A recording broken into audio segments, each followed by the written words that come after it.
Good morning. नया book, second last book, और ये थोड़ा बुक का साइज मोटा है लेकिन 1 मार्क्स का क्वेश्चन इसमें बहुत ज़्यादा है और ये बहुत ज़्यादा टाइम टेकिंग नहीं है।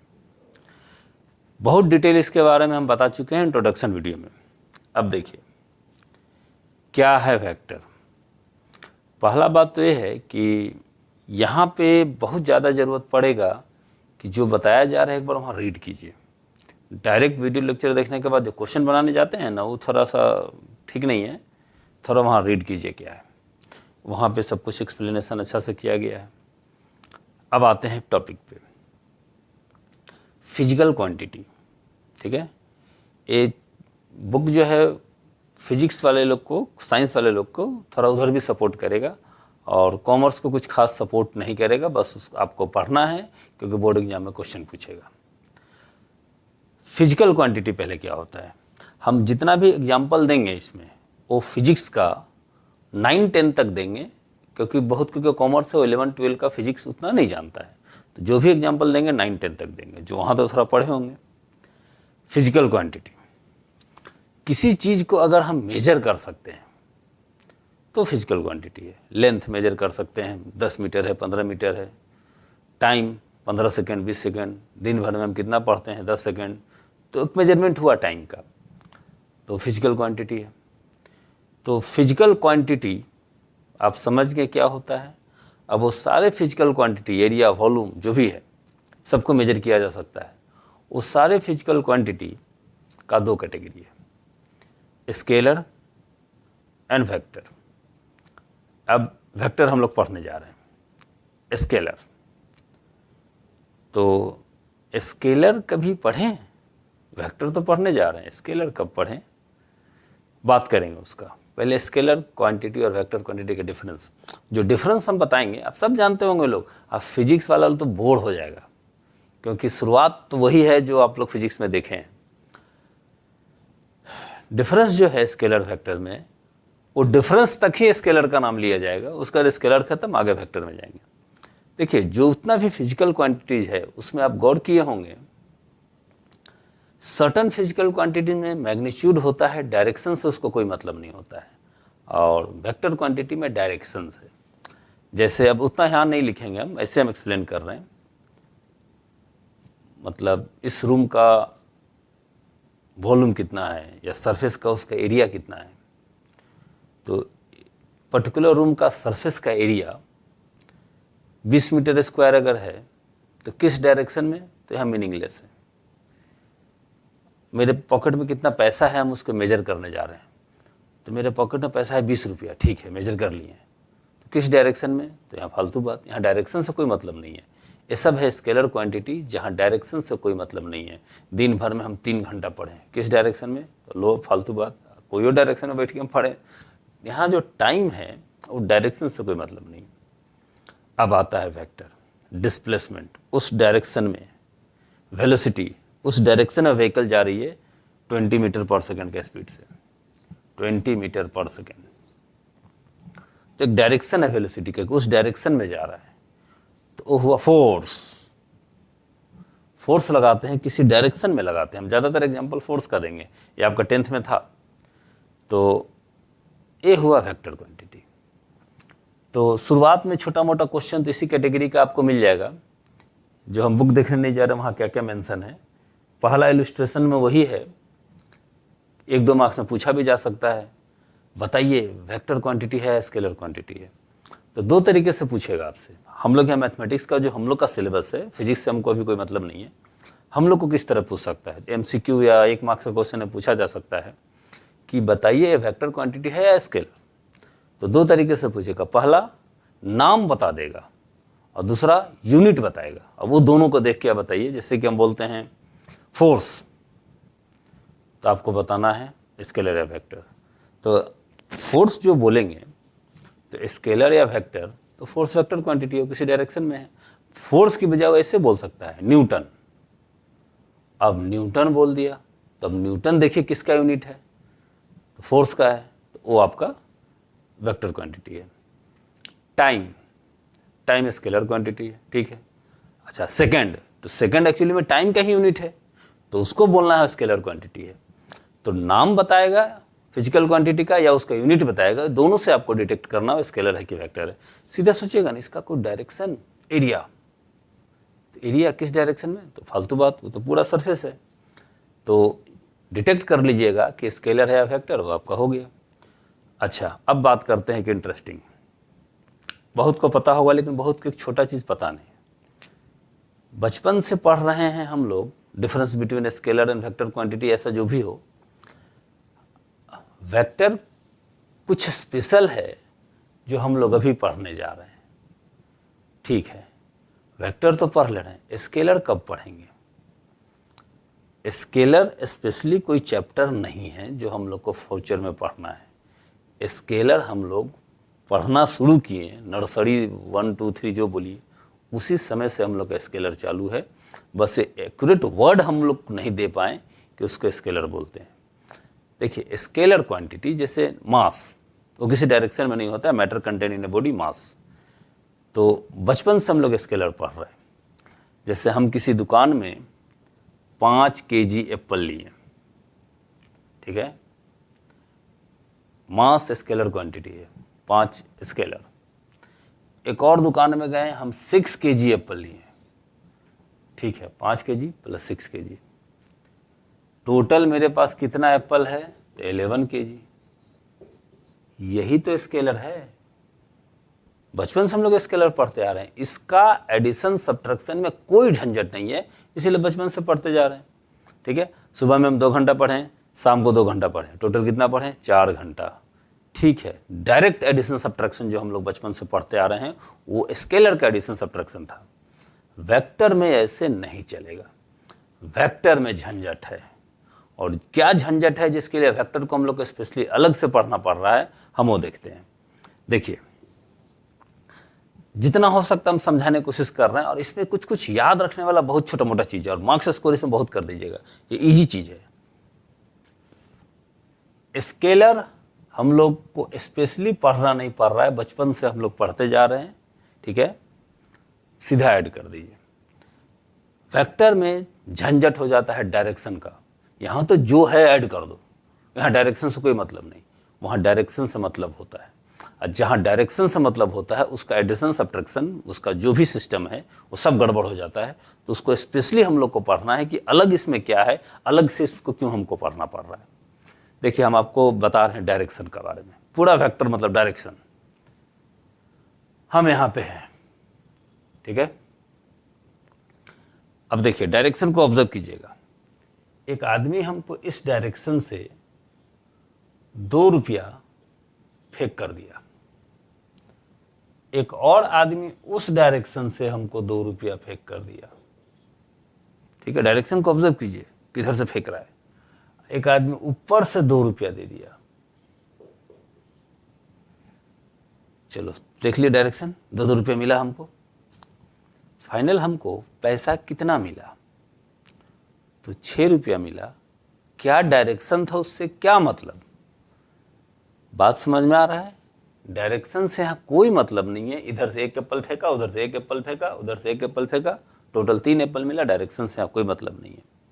हाँ, जिसको डायरेक्शन से मतलब है वहाँ हम लोग को अलग नियम कानून वेक्टर का चलता है कि अब साधारण एडिशन नहीं कर सकते हैं, ये वाला एप्पल मैंगो वाला। तो वेक्टर में क्या झंझट है, देखिए टोटल 6 हो गया। अब यहाँ देखिए, यहाँ पे कोई बॉडी है, हम ही हैं, कोई आदमी हमको इधर खींच रहा है 2 न्यूटन फोर्स से। अब मैटर देखिए, न्यूटन फोर्स किसी डायरेक्शन में फोर्स होता है, ठीक है। तो यहाँ कैलकुलेशन में क्या फ़र्क पड़ता है जो वेक्टर को हमको अलग से पढ़ना पड़ा। 2 न्यूटन फोर्स से इधर खींचे, 2 न्यूटन फोर्स से उधर खींचे, ठीक है। अब हम जाएंगे किधर, तो खत्म, दोनों 2-2 न्यूटन फोर्स से खींच रहा है। आप लोग नॉर्मल सेंस लगाइए, हम वहीं के वहीं रह जाएंगे, बैलेंस हो जा रहा है ना फोर्स। तो फोर्स किस फोर्स से या हम पे कितना फोर्स लग रहा है या किस फोर्स से हम किसी डायरेक्शन में जाएंगे, तो नॉर्मल केस में 2 + 2 4 होता है, यहाँ पे 0 हो जाएगा, ठीक है। 0 होने का कारण ये है, देखिए सिंपल है, बैलेंस हो जा रहा है, इधर खींचा बैलेंस हो गया, ठीक है। अब देखिए हम यहाँ पे हैं, मेरे पास 4 रुपया है, 2 रुपया को इस डायरेक्शन में ले गया, 2 रुपया को इस डायरेक्शन में हमसे ले गया, तो बैलेंस हो गया। अब मेरे पास 4 का 4 ही रुपया है, नहीं कोई बैलेंस नहीं हुआ, स्केलर क्वांटिटी था, पूरा 4 रुपया आपका खत्म, कोई डायरेक्शन में ले जाए। लेकिन वेक्टर क्वांटिटी है, 2 न्यूटन इधर 2 न्यूटन बैलेंस कर गया, हम वहीं के वहीं हैं, हमको कोई फर्क नहीं पड़ रहा है, हम किसी फोर्स से किधर नहीं जा रहे हैं। अब पैसा का केस में तो इधर उधर चला गया पैसा। तो मैटर को समझिए, देखिए बहुत बोरिंग लग रहा होगा जो पहले से जानते हैं, लेकिन मेरे दिमाग में है कॉमर्स का स्टूडेंट जिसको कुछ नहीं पता वेक्टर के बारे में, ठीक है। आप लोग साइंस वाले जो हैं वो आप पहला 2-3 एक्सरसाइज तो उड़ा सकते हैं। अब देखिए इसी वजह से वेक्टर का कैलकुलेशन ऐसा किया गया, अगर इस डायरेक्शन में 2 न्यूटन फोर्स लग रहा है तो हम +2 कंसीडर करेंगे और अपोजिट डायरेक्शन में हम -2 कंसीडर करेंगे। वेक्टर को पढ़ने के लिए एक सिस्टम बनाया गया ताकि उस सिस्टम से हम लोग सही कंक्लूजन तक पहुंच सके, क्योंकि यहाँ पे तो 2 + 2 4 नहीं हो रहा है, लग तो 2 न्यूटन का फोर्स लग रहा है, लेकिन 4 नहीं हो रहा है, यहाँ 0 हो जा रहा है क्योंकि बैलेंस कर जा रहा है। क्यों बैलेंस कर जा रहा है? क्योंकि डायरेक्शन देखिए किधर एक इधर था। तो यही सब स्टडी को एक प्रोसेस में लाने के लिए एक सिस्टम जो बनाया गया, वो सब सिस्टम हम लोग देखेंगे कि डायरेक्शन अगर अपोजिट होता है तो हम लोग एक प्लस लेते हैं तो एक माइनस लेते हैं। अब बात कीजिए, 2 न्यूटन फोर्स इधर लगा, 2 न्यूटन फोर्स इधर लगा, फाइनली कितना न्यूटन फोर्स इधर लगा, तो अब ऐड कीजिए 0, 2 - 2 0। ये मैटर है। और एक एग्जांपल हम देते हैं, अगर इस डायरेक्शन में मान लीजिए 3 न्यूटन फोर्स लगा, ठीक है, ऐसे हम यूनिट दे दे रहे हैं 1 2 3, 3 न्यूटन फोर्स लगा। इस डायरेक्शन में 4 न्यूटन फोर्स लगा, थोड़ा ही टेढ़ा हो गया, स्ट्रेट 1 2 3 4। ये ऑब्जेक्ट अगर ऑपोजिट डायरेक्शन होता तो खत्म, ये ऑब्जेक्ट किधर जाएगा तो कहीं नहीं जाएगा, बैलेंस हो गया, वहीं का वहीं रहेगा। लेकिन अब केस देखिए, इधर 4 न्यूटन लगा, ठीक है, हमें मार्क क्यों कर दिए? यही सब सिस्टम बनाया गया है वेक्टर को पढ़ने के लिए कि अगर 3 न्यूटन फोर्स, अभी आएगा, अभी सिर्फ इंट्रोडक्शन दे रहे हैं, अभी आएगा बहुत कुछ।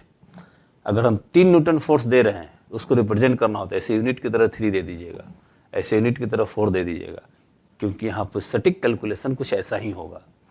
चलिए अभी जाएगा किधर जी? तो आपको नहीं लगता है इधर 3 न्यूटन है, इधर 4 न्यूटन है, इधर भी खींच रहे, इधर भी खींच रहे, तो इधर इसको कहीं जाना चाहिए। सिर्फ इधर तो जाएगा नहीं क्योंकि उसका भी ताकत लग रहा है, सिर्फ उधर जाएगा नहीं क्योंकि इसका ताकत लग रहा है, इधर कहीं जाएगा। तो इधर भी जाएगा तो ज़्यादा इधर की तरफ या ज़्यादा इधर की तरफ, तो ज़्यादा इधर रहेगा क्योंकि इधर 4 न्यूटन है। तो एक्यूरेट कैलकुलेशन कैसे किया गया है? ये 3 न्यूटन 3 यूनिट दे दिए, 4 न्यूटन 4 यूनिट दे दिए, ठीक है। अब वेक्टर में एक और चीज़ देखेंगे, ये सब हम लोग देखेंगे, अभी इंट्रोडक्शन दे रहे हैं। वेक्टर का कैलकुलेशन के लिए वेक्टर को पैरेलल आप कहीं भी ड्रॉ कर सकते हैं। हम इसको पैरेलल यहां ड्रॉ कर दिए, ये जाएगा इधर, देख लीजिए ज़्यादा इसके तरफ मूव है कि नहीं, ठीक है, क्योंकि 4 न्यूटन फोर्स था। इसको पैरेलल हम यहाँ ड्रॉ कर दिए, ठीक है। अभी हम शुरुआत कैसे किए हैं और आगे भी देखेंगे, वेक्टर का मैग्नीट्यूड को उसका लेंथ से रिप्रेजेंट कीजिए, ठीक है। हम लोग ये सब कर रहे हैं सिर्फ वेक्टर को कागज पे पढ़ने के लिए। प्रैक्टिकल लाइफ में जब फोर्स लगेगा वहाँ कुछ कोई एक्स एक्सिस वाई एक्सिस कुछ नहीं दिखेगा, जो लगेगा वो तो लगेगा ही। हम लोग सिर्फ पेपर वर्क कर रहे हैं कि आपका प्रैक्टिकली हम लोग फिजिक्स में या फिर वेक्टर को पढ़ते कैसे हैं, अब बाकी उधर कैलकुलेशन होते रहेगा। तो पढ़ने के लिए, वेक्टर को पढ़ने के लिए, इजी बनाने के लिए ये सब जो सिस्टम बनाया गया है कि मैग्नीट्यूड मतलब उसका लेंथ 3, इधर 4। अब ये अच्छा से याद रखिएगा, जो जो छोटा छोटा बात बोला जा रहा है, वेक्टर को आगे भी बोलेंगे जब जरूरत पड़ेगा, तो वेक्टर को पैरेलल कहीं भी ड्रॉ कर सकते हैं कैलकुलेशन के लिए, कोई फर्क नहीं पड़ता है। लेंथ का मतलब उसका मैग्नीट्यूड, ये 1 2 3 था तो इसका मैग्नीट्यूड 3 न्यूटन, ये 4 न्यूटन। अभी जाएगा किधर? सीधा इसको ज्वाइन कर दीजिए, ट्रायंगल लॉ ऑफ एडिशन में इसके बारे में और अच्छा से देखेंगे। ज्वाइन कर दिए, ये जाएगा उधर, एकदम सही बात भी है। देखिए इधर 4 था तो ज़्यादा फोर्स इधर लग रहा तो ज़्यादा इधर होना चाहिए। आप लोग ये मत सोचिए कि मिडिल से चला गया है, ठीक है, ऐसे हम समझा रहे। एक और एग्जांपल, इधर 2 1 2 3 4 5, चलिए जाएगा किधर, तो आपको नहीं लग रहा ज़्यादा इसके तरफ मूव करेगा, पूरा इधर नहीं जाएगा, थोड़ा तो ये अपना 2 का असर दिखाएगा, तो लगभग ऐसा रहेगा। तो कैसे कैलकुलेट करेंगे, पैरेलल ड्रॉ कर दीजिए और इसको ज्वाइन कर दीजिए। देखिए ज़्यादा इसके तरफ मूवमेंट है कि नहीं, इधर बहुत कम गया है, ठीक है, एकदम एग्जैक्ट मिडिल में नहीं गया है, थोड़ा इधर चला गया है, क्यों, क्योंकि इसका ज़्यादा फोर्स था। कहानी वही है। अब डायरेक्शन मिल गया, जाएगा किधर, 3 न्यूटन, 4 न्यूटन, तो जाएगा इधर। अच्छा जाएगा उधर, ठीक है, डायरेक्शन मिल गया, वेक्टर क्वांटिटी, डायरेक्शन और मैग्नीट्यूड दोनों का खेल है यहाँ पे, ठीक है। 10 न्यूटन फोर्स लगा तो 10 हो गया मैग्नीट्यूड, और मैग्नीट्यूड बहुत इंपॉर्टेंट है। एक है डायरेक्शन, किस डायरेक्शन में दिया, तो एक डायरेक्शन है कि इधर से दिया, तो यहाँ दोनों इंपॉर्टेंट है, डायरेक्शन और मैग्नीट्यूड। अभी हम लोग बात की है सिर्फ डायरेक्शन का, कि दोनों फोर्स लग रहा है, ये जाएगा किधर, चलो जाएगा इधर, जाएगा इधर, डायरेक्शन मिल गया, मैग्नीट्यूड कितना, ठीक है, डायरेक्शन तो मिल गया, उधर जाएगा, अब कितना न्यूटन फोर्स से उधर जाएगा, इधर 3 न्यूटन का फोर्स है, इधर 4 न्यूटन का फोर्स है, तो 4 + 3 7 नहीं है आंसर, क्योंकि 7 आंसर होता तो स्केलर में ही हम लोग निपटा दिए होते। यहाँ झंझट है, आप एक्यूरेट कैलकुलेशन करके देख सकते हैं, इधर 3 न्यूटन, इधर 4 न्यूटन, रिजल्ट जो मिलेगा वो 7 न्यूटन नहीं होगा, वो 5 न्यूटन होगा। क्यों, अभी ना बात किए कि लेंथ का मतलब उसका मैग्नीट्यूड, देखिए 3 मैग्नीट्यूड, 1 2 3 4 4 मैग्नीट्यूड। अब ये 4 है तो हम पैरेलल ड्रॉ किए थे तो ये भी 4। अब लेंथ, राइट एंगल ट्रायंगल दिख रहा है, ये 3 है, 4 है, तो ये लेंथ कितना हो गया, 5। तो 3 न्यूटन फोर्स लगाए थे, 4 न्यूटन फोर्स लगाए थे, टोटल 7 लगना चाहिए था, तो 2 कहाँ गया, तो डायरेक्शन का हेर फेर में गया। अगर आपको टोटल 3 और 4 7 चाहिए था तो ऐसे लगाते ना, इधर खींचिए कोई चीज़ को 4 न्यूटन फोर्स से, फिर इधर ही खींचिए 2 आदमी मिलके, एक 3 न्यूटन फोर्स से, एक ही पोल है कोई, हम इधर 4 न्यूटन फोर्स से खींच रहे हैं, एक और आदमी 3 न्यूटन फोर्स से खींच रहा है, एकदम सीधा, तब 7 न्यूटन फोर्स लगेगा, क्योंकि एक ही डायरेक्शन है। तो एक ही डायरेक्शन है तो 4 + 3 7, अपोजिट डायरेक्शन है तो एक को माइनस कंसिडर करना होगा, ठीक है, जैसे यहाँ पे बात हुआ था 2 2 खत्म, एक माइनस कंसिडर करना होगा। ऐसा कोई केस है तो डायरेक्शन का हेर फेर है, 2 न्यूटन कहाँ गया पता नहीं, टोटल चाहिए था तो ऐसे इस डायरेक्शन में लगाते ना, तब 7 मिलता आपको। तो ये सब चीज़ हम लोग आगे देखने जा रहे हैं। फिर यहाँ बात क्या है, वेक्टर को हम लोग लेंथ में उसका मैग्नीट्यूड डिनोट करते हैं, ठीक है। देखिए इतना सारा झंझट है वेक्टर क्वांटिटी, सिर्फ इसलिए क्योंकि उसका मैग्नीट्यूड के अलावा डायरेक्शन भी है, और डायरेक्शन जो जिस डायरेक्शन में होता है इतना उल्टा पुल्टा काम कर देता है कि उसको पढ़ने के लिए अब अलग से सिस्टम बना है, सब कुछ बना है, जो हम लोग देखने जा रहे हैं। तो इतना कहानी था। अब हम लोग देखने जा रहे हैं वेक्टर को रिप्रेजेंट हम लोग कैसे करते हैं, आते हैं उस पर। प्रैक्टिकली वेक्टर का जो कहानी हो, कहीं जा रहे हैं, मारा ट्रक आपको इतना न्यूटन फोर्स से, तो वो सब दूसरा चीज़ है, वहाँ का कैलकुलेशन जो भी है। अभी फ़िलहाल वेक्टर को पढ़ना है तो हम लोगों को कॉपी पे कैसे उसको रिप्रेजेंट करेंगे कि स्टडी को आगे बढ़ाएं, फिर बाकी उधर भी देख लेंगे प्रैक्टिकल लाइफ में क्या होता है। तो वेक्टर को हम लोग पढ़ने के लिए एक तरीका बताया गया है कि आप उसको रिप्रेजेंट ऐसे कीजिएगा। जैसे एक वेक्टर लेंथ है 4 यूनिट लेंथ है, एक P है, एक Q है। वेक्टर को हम लोग रिप्रेजेंट करते हैं ऐसे। वेक्टर का मैग्नीट्यूड हम बोले थे ना, लेंथ PQ लेंथ है इसका 1 2 3 4 यूनिट, या इसको सिंगल एक लेटर A दे सकते हैं। तो वेक्टर को हम लोग ऐसे रिप्रेजेंट करेंगे, इस डायरेक्शन में है, इसका मैग्नीट्यूड 4 है। अब ज़्यादा हम न्यूटन नहीं करेंगे, कोई भी वेक्टर क्वांटिटी के लिए है, फोर्स वेलोसिटी किसी के लिए भी, ये जो भी वेक्टर क्वांटिटी अगर फोर्स है तो 4 यूनिट, 4 मतलब न्यूटन उसका मैग्नीट्यूड है, वेलोसिटी है तो 4 मीटर्स पर सेकेंड, तो ये 4 लेंथ उसका मैग्नीट्यूड है। तो आपको ऐसे रिप्रेजेंट करना है। आप मैग्नीट्यूड 5 होता तो लेंथ को 5 में रिप्रेजेंट कर सकते थे। तो लेंथ हम लोग PQ भी बोल सकते हैं, और इसको सिंगल लेटर A माने हैं तो A भी बोल सकते हैं। अब देखिए इसमें क्या क्या बात है, 3 वर्ड आपको बढ़िया से याद रखना है। पहला सपोर्ट, किसी भी वेक्टर को जो आप ड्रॉ किए हैं उसका सपोर्ट क्या होता है, तो अनलिमिटेड लेंथ का लाइन जिसका वो पार्ट है। एक आपको अनलिमिटेड लेंथ का लाइन दिख रहा है, अनलिमिटेड कहां तक गया पता नहीं, एक्स वाई एक अनलिमिटेड लेंथ का लाइन है, इसका ये पार्ट है, तो हम लोग इसको बोलते हैं सपोर्ट। ठीक है, अगर एक वेक्टर यहां ड्रॉ कर देंगे तो बोल सकते हैं कि दोनों वेक्टर का सपोर्ट सेम है, तो सपोर्ट वर्ड क्लियर हो गया। अब आते हैं मैग्नीट्यूड। मैग्नीट्यूड, अच्छा इसको बोलेंगे वेक्टर, पहला पॉइंट, इसको हम पी क्यू वेक्टर बोल सकते हैं।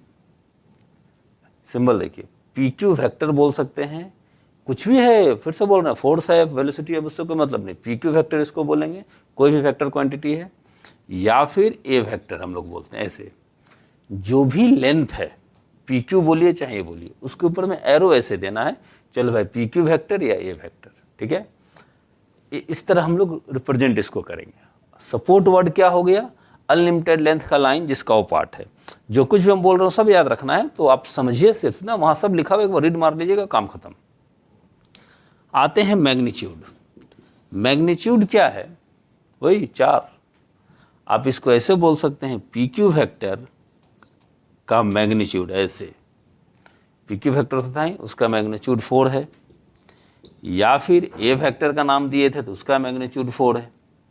तो मैग्नीट्यूड का मतलब लेंथ, यहाँ पे लेंथ, और वैसे प्रैक्टिकल लाइफ में 4 न्यूटन फोर्स है तो 4 आपका मैग्नीट्यूड हो गया, यहाँ उसी मैग्नीट्यूड को लेंथ में रिप्रेजेंट करते हैं, तो मैग्नीट्यूड हो गया। अब सेंस देखिए, सेंस जनरली डायरेक्शन भी इसको बोल सकते हैं। पी क्यू वेक्टर का सेंस किधर है, पी से क्यू उधर उस डायरेक्शन में, तो देखिए sense of P Q vector is from P to Q, उस डायरेक्शन में है। अगर इसको क्यूपी वेक्टर बोले तो क्यूपी वेक्टर बोल दीजिएगा, तो मैग्नीट्यूड तो वही रह गया, लेकिन हाँ वो होगा अभी इस डायरेक्शन में है।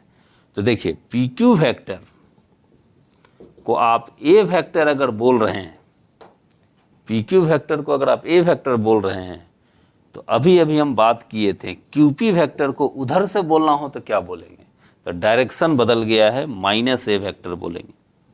तो यही सब, तो डायरेक्शन बदल गया, माइनस कंसीडर करेंगे, और तब जाके सटीक कैलकुलेशन होगा, नहीं तो वेक्टर का कैलकुलेशन स्केलर की तरह हो जाएगा, 10 आम 5 आम 15 आम। ठीक है, यहाँ वेक्टर यहाँ कैलकुलेशन अलग चलेगा। तो 3 टर्म्स अच्छा से याद रखिएगा, सपोर्ट, सेंस और मैग्नीट्यूड। सेंस समझ गए, उस डायरेक्शन में अगर है तो आपका ए वेक्टर, और सेंस अगर बदल दीजिए तो माइनस ए वेक्टर। तो इतना कहानी था आपका रिप्रेजेंटेशन के बारे में। इससे रिलेटेड एक क्वेश्चन देख लेते हैं, रिप्रेजेंटेशन और वेक्टर से रिलेटेड एक क्वेश्चन एक्सरसाइज का है। और देखिए यहाँ पे थोड़ा सा झंझट होगा, बुक सामने रख के आप ये वीडियो लेक्चर देखिएगा। यहाँ झंझट होगा कि इधर हम कुछ समझाएंगे तो इधर देखना पड़ेगा, और फिर 7-8 पेज के बाद एक्सरसाइज है, फिर वहाँ देखना पड़ेगा। ठीक है, तो थोड़ा इधर उधर पेज करते रहना है। अभी देखिए एक्सरसाइज का है। अब यहाँ बहुत अच्छा समझ दिया गया है, जैसे जैसे हम इधर आगे बढ़ते जाएंगे, इसके बाद शुरू होगा टाइप्स ऑफ वेक्टर, जैसे जैसे हम आगे बढ़ते जाएंगे एक्सरसाइज में देखिएगा वैसे वैसे उससे रिलेटेड क्वेश्चन आगे बढ़ते जा रहा है। तो पता नहीं इस वीडियो लेक्चर में कहाँ तक होगा, अब देखते हैं। रिप्रेजेंटेशन ऑफ वेक्टर अभी जो समझाएं कैसे कैसे रिप्रेजेंट करते हैं, तो इसको रिप्रेजेंट करना है। Represent graphically displacement of 40 kilometre 30 degree east of north, 40 kilometre 30 degree east of north. तो ईस्ट, वेस्ट, नॉर्थ, साउथ, एक एक मैटर को समझिए। डिस्प्लेसमेंट 40 किलोमीटर का है, ठीक है, 40 किलोमीटर खींच देंगे, 40 किलोमीटर किस डायरेक्शन में, 40 तो आपका मैग्नीट्यूड हो गया, किस डायरेक्शन में, 30 डिग्री ईस्ट ऑफ नॉर्थ। देखिए मेरा ईस्ट इधर हो सकता है, मेरा वेस्ट इधर है, तो यहां पे है 30 डिग्री ईस्ट, तो किसका 30 डिग्री ईस्ट, तो नॉर्थ का, नॉर्थ का 30 डिग्री ईस्ट की तरफ, 30 डिग्री ईस्ट की तरफ, नॉर्थ से 30 डिग्री ईस्ट की तरफ। 30 डिग्री ईस्ट था, किसका ईस्ट? नॉर्थ का ईस्ट। तो नॉर्थ का ईस्ट इधर है और नॉर्थ पे ऐसे थे 30 डिग्री। ये तो हुआ डायरेक्शन। अभी जैसे तैसे खींच दिए तो कोई दिक्कत नहीं है। अब इसको सिर्फ यूनिट दे दीजिए, 1 2 3 4, 1 unit equal to 10 kilometre, 10 20 30 40 kilometre हो गया। फालतू चीज। हाँ, एक देख लिया, अब ऐसा कोई भी कर सकते हैं। तो इन एक एक टॉपिक पे एक एक दो क्वेश्चन है, मतलब कि बहुत टफ नहीं है, बहुत आराम से हो जाएगा। तो चलिए अब आगे का बात शुरू करते हैं। टाइप्स ऑफ वेक्टर, इतना सारा टाइप्स ऑफ वेक्टर हमें लिख लिए हैं कि ये सब बताना है एक एक करके। वेक्टर को हम लोग रिप्रेजेंट करते हैं, समझा चुके हैं। पेपर वर्क, पेपर में अगर पढ़ना है वेक्टर को तो कुछ न कुछ तो रिप्रेजेंटेशन होना चाहिए। उसके हिसाब से इक्वल वेक्टर क्या होता है, ठीक है। प्रैक्टिकल लाइफ कुछ और है। प्रैक्टिकल लाइफ में इक्वल वेक्टर क्या होता है? आप यहाँ खड़े हैं, दो आदमी, चाहे दोनों हाथ आप ऐसे कर लीजिए और एक फोर्स से उसका सर पे दीजिए, तो इक्वल वेक्टर, क्योंकि डायरेक्शन भी सेम डायरेक्शन से दिए थे, मैग्नीट्यूड भी सेम ताकत लगाए थे। तो यहाँ पे दूसरा मैटर है, यहाँ पेपर वर्क में कैसे हम लोग पढ़ेंगे कि इक्वल वेक्टर क्या है। 3 चीज़ सेम होना चाहिए। 2 वेक्टर, अभी तो रिप्रेजेंटेशन ऑफ वेक्टर दिखाएं यहाँ पे। अब उसमें से 2 वेक्टर का अगर सपोर्ट सेम या पैरेलल है, एक और बात आगे देखिएगा, वेक्टर में कोलिनियर और पैरेलल लगभग सेम है, ठीक है। कोई फर्क नहीं पड़ता है, वेक्टर को उसका पैरेलल यहाँ कहीं ड्रॉ कर दीजिए और कैलकुलेट कीजिए, कोई दिक्कत नहीं। इसीलिए वेक्टर में कोलिनियर और पैरेलल सेम है। हमको प्रूफ करना है दोनों वेक्टर पैरेलल है, हमको प्रूफ करना है दोनों वेक्टर कोलिनियर है, सेम फार्मूला से दोनों प्रूफ होगा, सब कुछ सेम। तो यहाँ पे कोलिनियर और पैरेलल को सेम कंसिडर कीजिए। तो 2 वेक्टर को हम लोग इक्वल बोल सकते हैं अगर सपोर्ट उसका सेम है। अब सपोर्ट क्या है? सर पीछे जाइए, सब बताया गया था। सपोर्ट सेम होना चाहिए, सेंस सेम होना चाहिए, मतलब वही डायरेक्शन, दोनों ऐसे होना चाहिए या दोनों ऐसे होना चाहिए, सेम सेंस होना चाहिए। अच्छा, मैग्नीट्यूड भी सेम होना चाहिए। अब तीनों सेम अगर है तो इक्वल वेक्टर है। एक एक करके हम एग्जांपल दे रहे हैं। देखिए, इस वेक्टर का मैग्नीट्यूड समझ में आ रहा है, 3 है।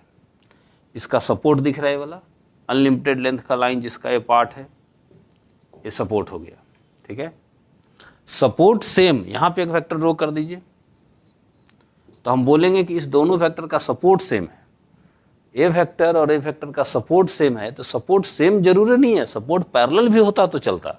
सपोर्ट सेम या पैरेलल, सेंस सेम होना चाहिए, दोनों उधर ही हैं कि नहीं, उधर। अगर इसको आप ऐसे कर दिए, मतलब आप सेंस बदल दिए, ठीक है, तो उधर अगर ए वेक्टर है तो सेंस बदल दीजिएगा तो माइनस ए वेक्टर हो जाएगा, ठीक है। तो दूसरा मैटर है, तो दोनों वेक्टर सपोर्ट सेम है, सेंस सेम है, इक्वल वेक्टर फिर भी नहीं है क्योंकि मैग्नीट्यूड सेम नहीं है। तो मैग्नीट्यूड भी सेम होना चाहिए। तो आप अपने बुक में देखिएगा, बहुत बेहतर समझाया गया है, 3 एग्जाम्पल दिया गया है कि क्या कारण है कि दोनों इक्वल वेक्टर नहीं है, और लास्ट में फिर बताया गया है कि हाँ, ए इक्वल वेक्टर है। इक्वल वेक्टर, इसको ही अगर आप 3 कर दीजिए, अब हो गया इक्वल वेक्टर। मैग्नीट्यूड इसका भी 3, उसका भी 3, मैग्नीट्यूड भी सेम, सेंस भी सेम, और सपोर्ट भी सेम, या सपोर्ट पैरेलल भी होता तो चलता। तो ये था आपका इक्वल वेक्टर का कहानी। सपोर्ट सेम, सेंस सेम और मैग्नीट्यूड सेम, तीनों सेम होना चाहिए। एक भी गड़बड़ तो इक्वल वेक्टर नहीं है। यूनिट वेक्टर, आप एक वेक्टर को देखिए, 1 2 3, ये वेक्टर यूनिट वेक्टर नहीं है क्योंकि इसका मैग्नीट्यूड 3 है। एक और वेक्टर इधर इसी के साथ बना दे रहे हैं, ए यूनिट वेक्टर है, A B vector, A vector. A vector को हम बोल सकते हैं यूनिट वेक्टर है क्योंकि इसका मैग्नीट्यूड 1 है। लेंथ देखिए, लेंथ से ही मैग्नीट्यूड, इसका 1 2 3, इसका मैग्नीट्यूड 3 है, वो यूनिट वेक्टर नहीं है। ए वेक्टर यूनिट वेक्टर है क्योंकि ए वेक्टर का मैग्नीट्यूड, बहुत कुछ याद रखना है, बहुत हैवी चैप्टर नहीं है, लेकिन छोटे छोटे चीज़ याद रखिए। मैग्नीट्यूड का सिंबल, ए वेक्टर का मैग्नीट्यूड 1 है तो ये यूनिट वेक्टर है। अब जनरली यूनिट वेक्टर को, अगर ए यूनिट वेक्टर है तो ऐसे आप ना लिखकर कैप, एक अलग सिंबल दिया गया है, एक ऊपर में कैप दे दीजिए तो आपका यूनिट वेक्टर हुआ। पी वेक्टर अगर यूनिट वेक्टर है तो पी के ऊपर में ऐसे कैप, तो P इज यूनिट वेक्टर। तो यूनिट वेक्टर का कहानी था, मैग्नीट्यूड सेम होना चाहिए, 1 होना चाहिए, और कैप से उसको रिप्रेजेंट करते हैं, ए वेक्टर बी वेक्टर जो भी है। उसके बाद आता है नेगेटिव ऑफ अ वेक्टर। अगर कोई वेक्टर का सब कुछ ठीक ठाक है, सिर्फ सेंस बदल दीजिए, बाकी सब सेम रखिए, तो उस वेक्टर का नेगेटिव हो जाएगा। जैसे ए वेक्टर 1 2 3 4, ठीक है। अगर ये ए वेक्टर है, ठीक है, अब गौर से देखिए हम क्या किए, 1 2 3 4। अगर ये ए वेक्टर है तो इसमें का अंतर है? सब कुछ तो सेम है, मैग्नीट्यूड सेम है, सपोर्ट सेम या पैरेलल, तो हाँ सपोर्ट भी सेम है, खाली आप उसका सेंस बदल दिए हैं। तो अगर ये ए वेक्टर है तो आपको इसको माइनस ए वेक्टर लिखना होगा।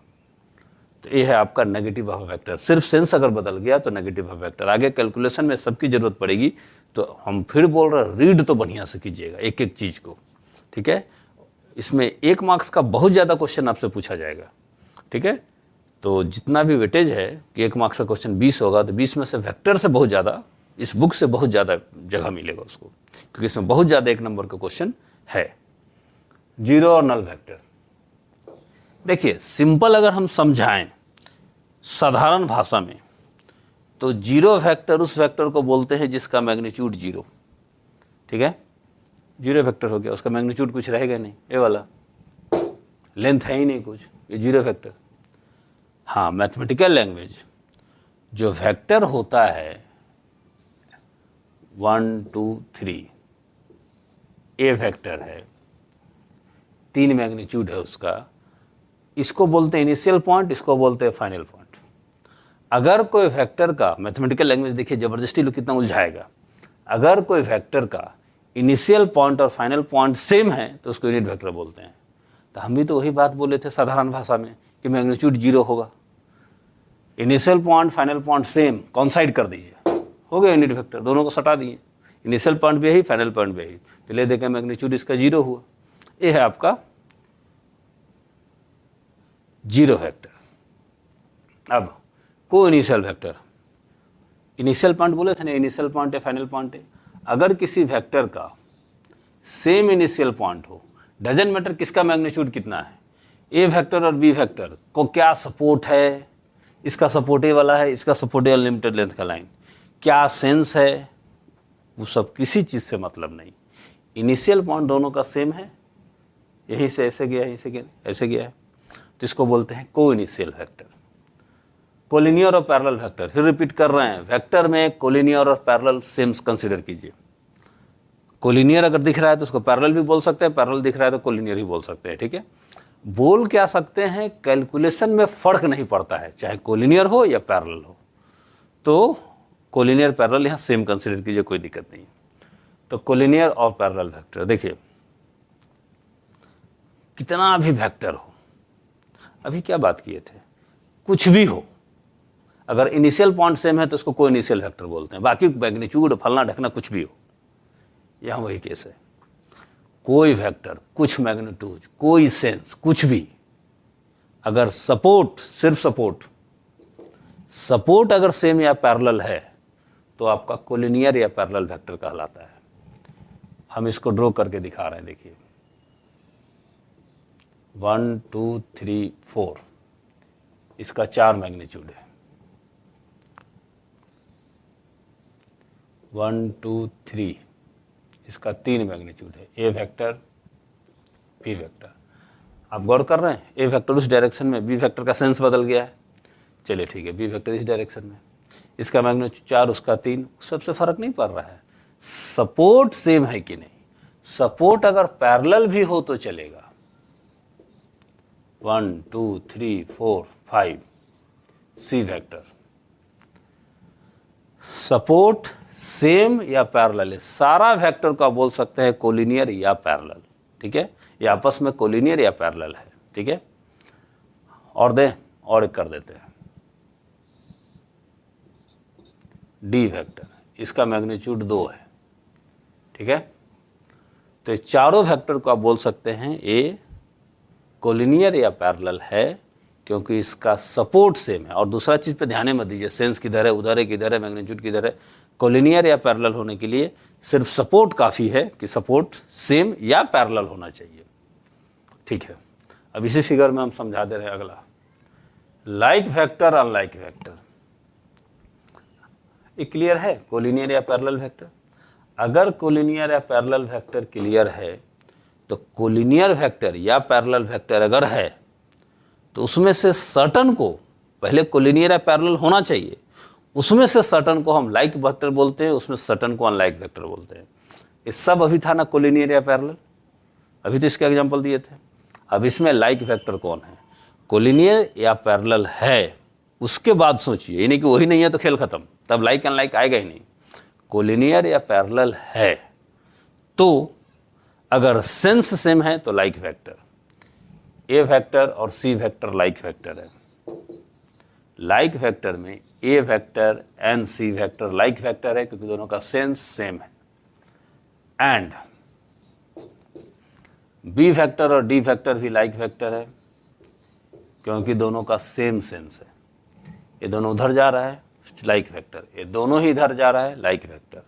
अब अनलाइक देखिए, अनलाइक समझ गए होंगे, इसके साथ इसको ले लीजिए, ए वेक्टर एंड बी वेक्टर, वो अनलाइक वेक्टर है, एक उधर जा रहा है एक इधर जा रहा है, लेकिन सपोर्ट सेम होना चाहिए। अब फिर रिपीट कर रहे हैं, कोलिनियर या पैरेलल होना चाहिए, तो एक उधर जा रहा है एक इधर जा रहा है, तो हो गया अनलाइक वेक्टर।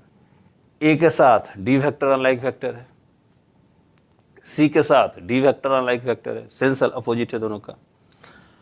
अच्छा, एक कोप्लेनर, प्लेन हम लोग को पढ़ना है 3D में, इसी बुक में आगे। सरफेस, हम लोग जो लाइन का इक्वेशन पढ़े थे ना, लाइन 10th में 11th में स्ट्रेट लाइन, अब 3 डायमेंशन में लाइन, तो हम लोग को वेक्टर के बाद 3D स्ट्रेट लाइन और प्लेन पढ़ना है। ये एकदम नया चीज़ है लेकिन टफ नहीं है, तो स्कोरिंग है, बहुत बढ़िया स्कोर कर सकते हैं। 3 डायमेंशन में हम लोग को लाइन का इक्वेशन पढ़ना है। 3 डायमेंशन में कोऑर्डिनेट एक्सिस 2 डायमेंशन वाला नहीं कि कॉपी में खींच दिए हैं, अब 3 डायमेंशन में स्पेस में लाइन का इक्वेशन, प्लेन का इक्वेशन, सरफेस का इक्वेशन, तो वो सब देखेंगे। फिलहाल सरफेस क्या है, प्लेन। प्लेन एक कंप्लीट सरफेस है। एग्जाम्पल के तौर पे ये भी तो एक सरफेस है, पूरा ये सरफेस, ये पूरा सरफेस है। अब वो सरफेस का इक्वेशन, ठीक है, ये एक सरफेस हुआ, इधर एक दीवार है तो वो एक सरफेस हुआ, ऐसे कोई दीवार है, पूरा सरफेस, तो उसको हम लोग प्लेन बोलते हैं। अब उसका भी इक्वेशन होता है, तो बहुत कुछ उसका भी है। अगर कोई वेक्टर, एक या एक से ज़्यादा वेक्टर सेम प्लेन पे है तो उसको कोप्लेनर वेक्टर बोलते हैं। जितना भी वेक्टर बना लीजिए, कोई मैग्नीट्यूड का बना लीजिए, सब कोप्लेनर है क्योंकि सबको इसी प्लेन पे आप ड्रॉ किए हैं। अब मान लीजिए इधर एक प्लेन था, ठीक है, अब क्लासरूम होता तो दीवार पे हम दिखा देते। अब ए है, अब इधर कोई दीवार है, अब यहाँ एक वेक्टर बना दीजिए, तो ये जो वेक्टर बना है इस प्लेन पे है, इस सरफेस पे, और ये वाला इस सरफेस पे है, तो ये और वो कोप्लेनर नहीं है, लेकिन ये तीनों कोप्लेनर है। तो ये था कोप्लेनर की कहानी। देखिए क्वेश्चन अब आएगा, नहीं बना पाइएगा, काहे, क्योंकि इतना कुछ आपको याद ही नहीं है।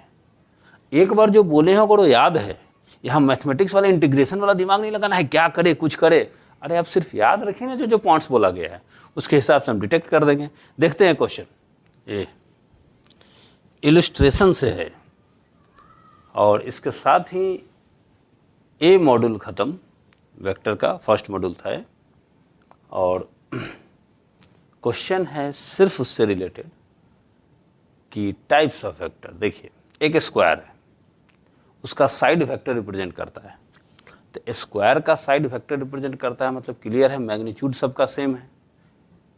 ये चारों वेक्टर का मैग्नीट्यूड सेम है। ए वेक्टर इस डायरेक्शन में, एरो देखिए, ए वेक्टर इस डायरेक्शन में, बी वेक्टर, ठीक है। कुछ स्टूडेंट को एक बार हम गलती करते देखे थे, इस डायरेक्शन में है बी वेक्टर तो ऐसे लिख रहा है, ऐसे आपको लिखना तो ऐसे ही है, बी के ऊपर में ऐसे राइट साइड एरो, ठीक है, और बाकी उसका जो डायरेक्शन वो वेक्टर पे दिखेगा, ऐसे तो बी वेक्टर ही लिखना है। अब देखिए ये सी वेक्टर है तो इधर है, तो इसका मतलब थोड़ी ऐसे लिख दीजिएगा आप सी वेक्टर ऐसे ही लिखाएगा, राइट साइड एरो जो अल्फ़ाबेट के ऊपर है, और डी वेक्टर है नीचे, इस चारों वेक्टर में बताइए को इनिशियल वेक्टर कौन है? को इनिशियल, अभी तक हम इसको मिटाए नहीं है। को इनिशियल, एक ही इनिशियल पॉइंट कहाँ से निकला है और कहाँ तक पहुँचा है फाइनल पॉइंट। को इनिशियल वेक्टर, पहले ए वाला देखिए, ए से इधर गया है, ए से इधर गया है, तो पहला का आंसर है ए वेक्टर एंड डी वेक्टर। ये तो कंफर्म है को इनिशियल वेक्टर। और कोई देखते हैं? ए वेक्टर डी वेक्टर, ठीक है। और डी और सी देखें, नहीं, ये उधर से निकला है, इधर से निकला है, ये भी नहीं हो सकता, इधर से निकला, इधर से निकला, ये दोनों भी नहीं हो सकता, एकदम नहीं। सिर्फ यही आंसर है ए एंड डी, वो एक ही जगह से दोनों निकला है, बाकी कोई दो वेक्टर एक जगह से नहीं निकला है। इक्वल वेक्टर, सपोर्ट सेम या पैरेलल, मैग्नीट्यूड सेम तो चारों का है, और सेंस सेम, उधर तो उधर, इधर तो इधर, नीचे ऐसे तो ऐसे। तो देखिए पहले ए वेक्टर और ए वेक्टर को गौर से देखिए, इसका सेंस उधर है, इसका सेंस उधर है। हालांकि सपोर्ट सेम या पैरेलल है तो हाँ पैरेलल है, मैग्नीट्यूड सेम है, बस सेंस की वजह से ये दोनों इक्वल नहीं हुआ। अब ये दोनों मैग्नीट्यूड सेम, सपोर्ट सेम या पैरेलल, और सेंस भी देखिए दोनों का इधर, तो सेकंड का आंसर हो जाएगा D vector and B vector. Third collinear, collinear हो सकता है बहुत सारा हो, तो नॉट इक्वल बोला है, कोलिनियर है लेकिन इक्वल नहीं है। तो कौन सा वेक्टर है जो कोलिनियर है लेकिन इक्वल नहीं है? कोलिनियर के लिए क्या बोला गया था? सिर्फ सपोर्ट देखिए सेम या पैरेलल, तो ये दोनों का सपोर्ट सेम तो नहीं है लेकिन पैरेलल है, तो ए एन सी आंसर होना चाहिए, ए वेक्टर एंड सी वेक्टर। लेकिन इक्वल नहीं होना चाहिए, कोलिनियर होना चाहिए, ठीक है कोलिनियर है लेकिन इक्वल नहीं, तो इक्वल नहीं है वो, एक का सेंस उधर एक का सेंस इधर, इक्वल नहीं हो सकता। ये दोनों भी कोलिनियर है लेकिन ये दोनों इक्वल भी है, ठीक है ना, डी और बी इक्वल है, तो इस केस में ये आंसर कंसिडर नहीं होगा डी एंड बी, क्योंकि कोलिनियर तो है बट इक्वल भी हो जाता है, या नॉट इक्वल बोला था, तो ठीक है तीनों आंसर। तो बहुत कम होमवर्क मिलेगा आपको क्योंकि समय तो चला गया एक्सप्लेन करने में। कोई बात नहीं, जैसा वैरायटी का क्वेश्चन है हम लोग देखेंगे और उसको बनाएंगे। तो ये एक्सरसाइज, मतलब ये एक्सरसाइज नहीं, ये मॉड्यूल यहीं तक, नेक्स्ट मॉड्यूल में फिर आगे और देखेंगे। Thank you.